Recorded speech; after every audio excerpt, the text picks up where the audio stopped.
conducted today by the State Department.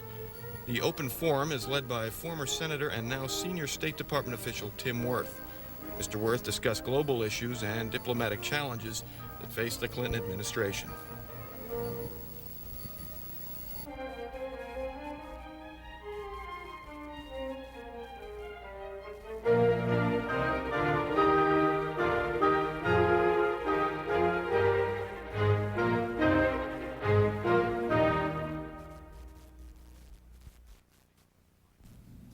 Timothy Wirth was born in Colorado in 1939 and grew up there and in the state of New Mexico. He received his bachelor's degree in 1961 and his master's degree in 1964 from Harvard University. In the late 60s, he was a White House fellow and also served as the special assistant to the Secretary of Health, Education, and Welfare. He subsequently became Deputy Assistant Secretary for Education. In 1973, he received his doctorate from Stanford. He was elected to Congress in 1974 with 70 other new members of Congress following the Watergate scandal and represented Colorado there for 12 years. In the House of Representatives, he chaired the Subcommittee for Telecommunications, Consumer Protection, and Finance of the Committee of Energy and Commerce. Elected to the Senate in 1986, his Senate committee assignments included armed services, the budget, banking, housing, and urban affairs, and energy and natural resources. Ladies and gentlemen, Tim Wirth is a conceptual thinker who attends to details. He was instrumental in promoting the cable industry in the United States and expanding the number of American companies involved in telecommunications. You all are aware, I know, of his advocacy of environmental issues in the Senate, where he worked very closely on those issues with his good friend Al Gore. In 1992, he served as national co-chair of the Clinton-Gore presidential campaign, where he had a strong influence on the issues of the campaign. His appointment to the council, as counselor to the department was predated the inauguration. The announcement was made on January 19th, and he was sworn in on April 23rd. Today, he will discuss a new approach to global issues, the expanded diplomacy of the Clinton administration. Please join me in giving him a warm welcome.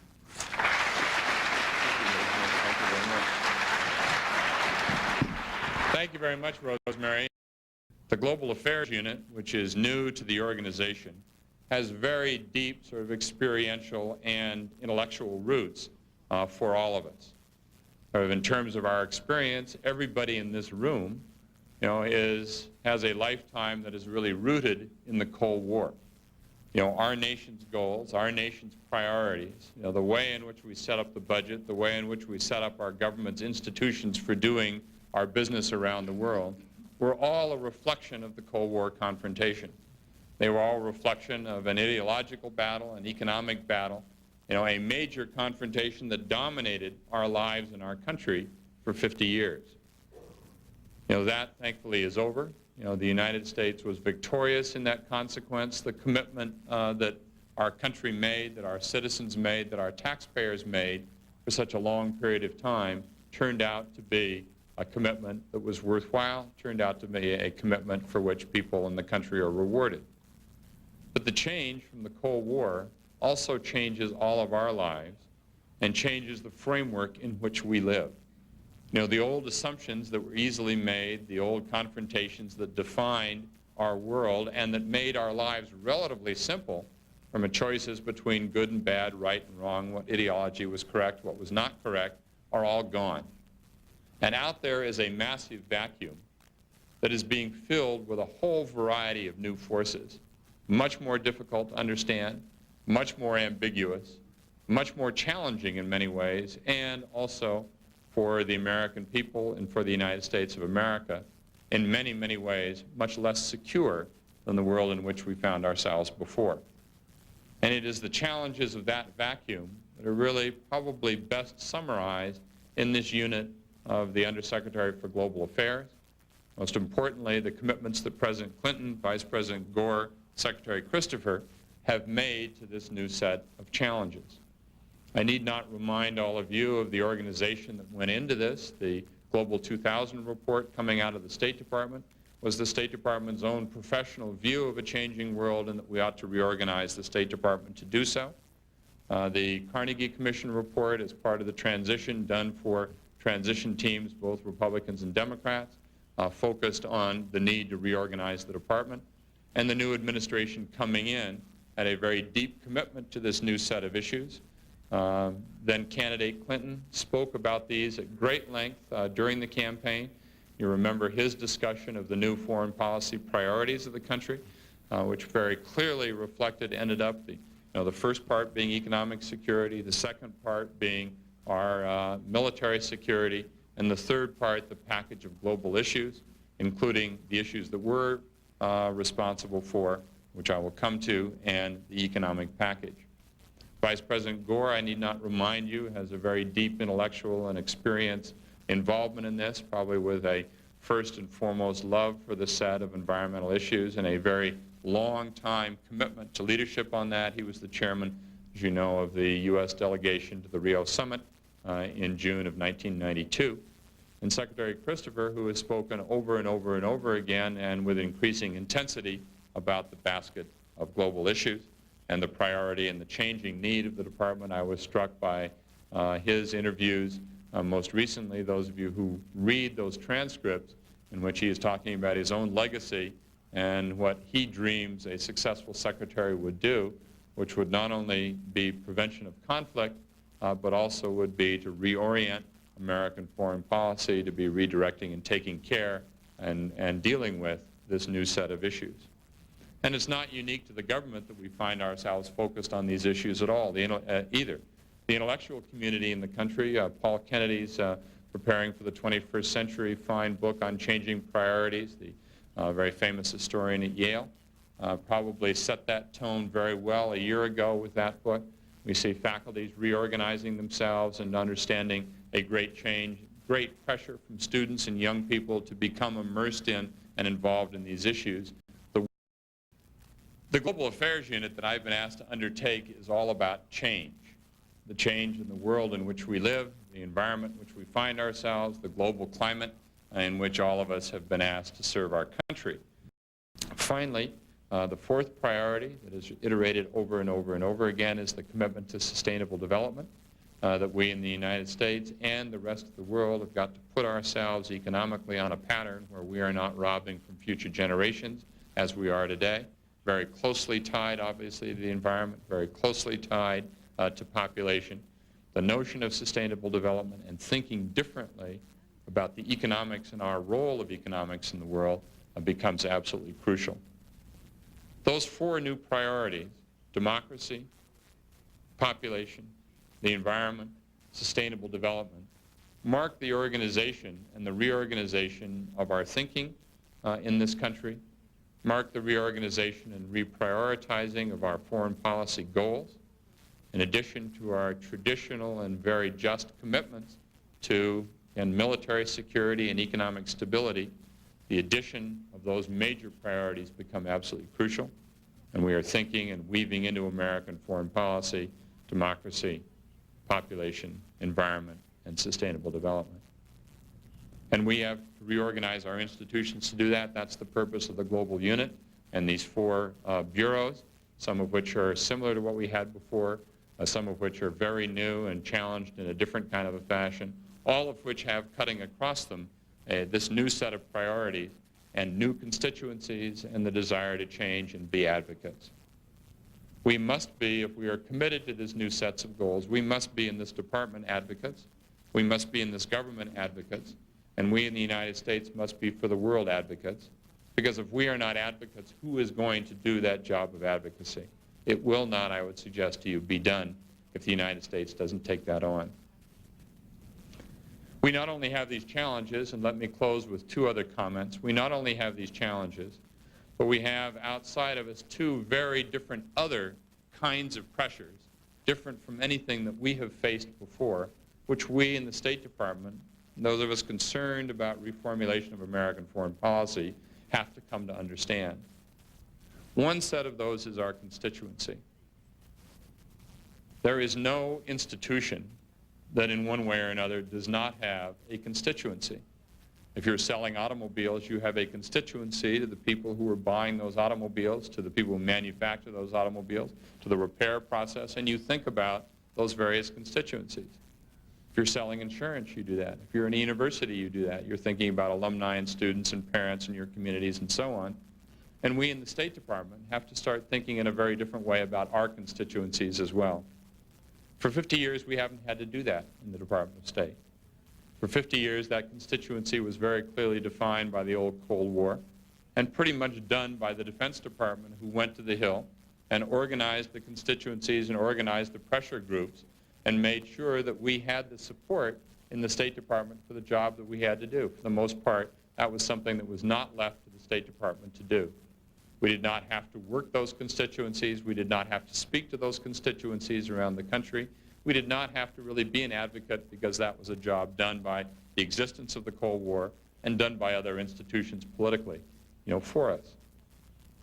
With the end of the Cold War, our job has changed very significantly as our constituents change. And we in the State Department, I believe, have a major job to do, to think much more clearly and much more carefully about who our constituents are, how we deal with them, and how we let them know that their scarce taxpayer dollars are in fact producing what they want to see for the United States of America.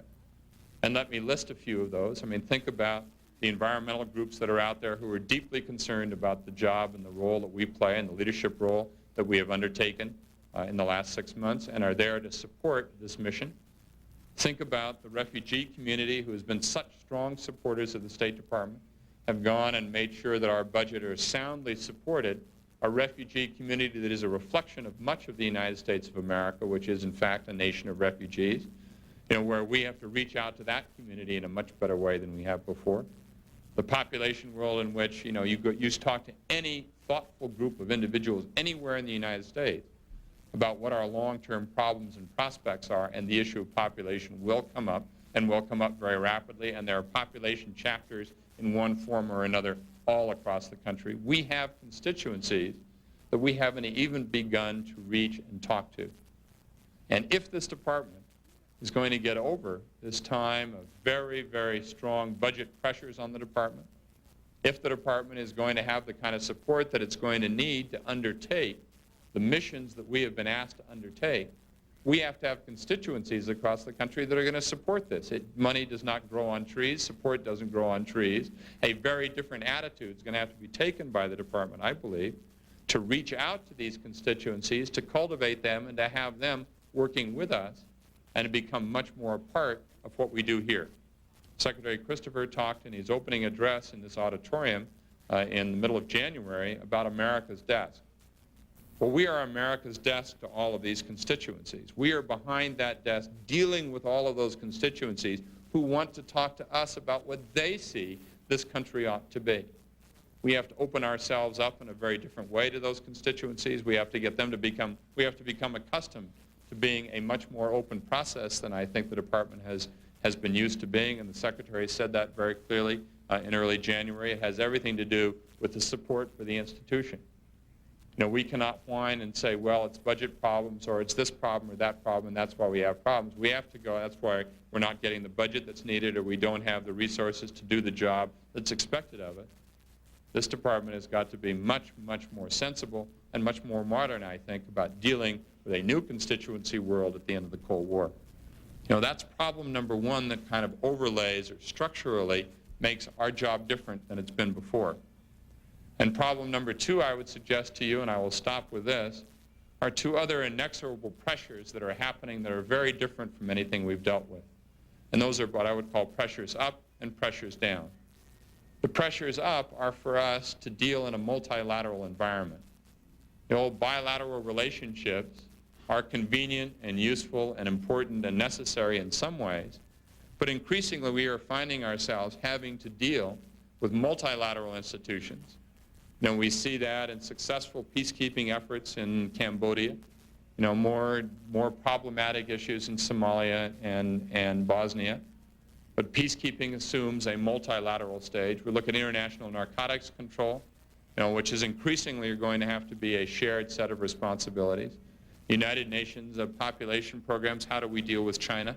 How do we attempt to do everything we can to discourage much of what may be going on in terms of forced abortions there? We can't do that unilaterally. We've got to do that through multilateral institutions. The environmental issues, as we saw in Rio, are devilishly complicated by all means, but they don't know anything about lines drawn on a map by people in the 19th century.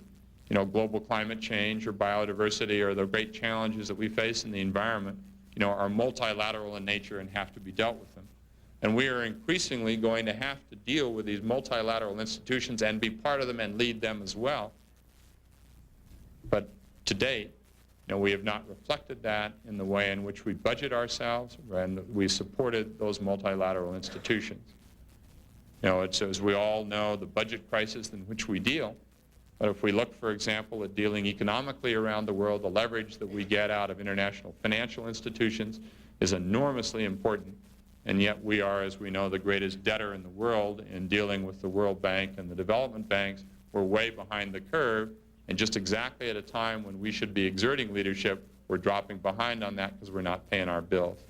And that's even truer at the United Nations at a time when the UN is looking to us in every one of these institutions for leadership.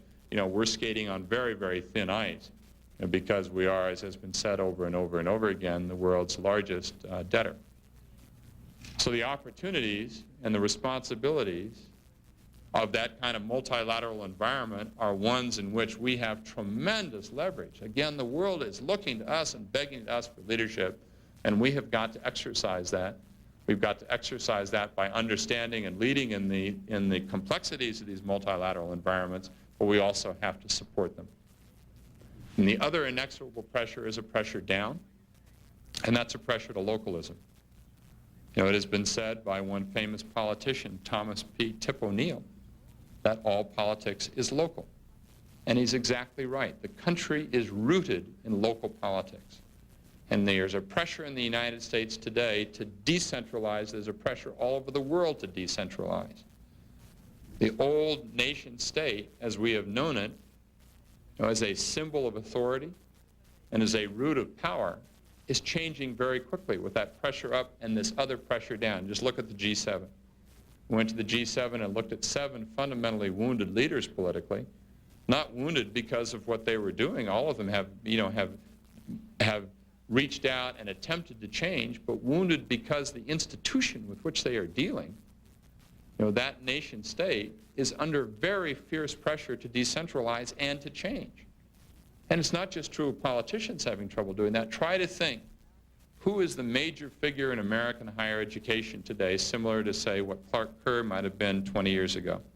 Who is the major figure in American business today, similar to, say, what the head of General Motors might have been 20 or 30 years ago?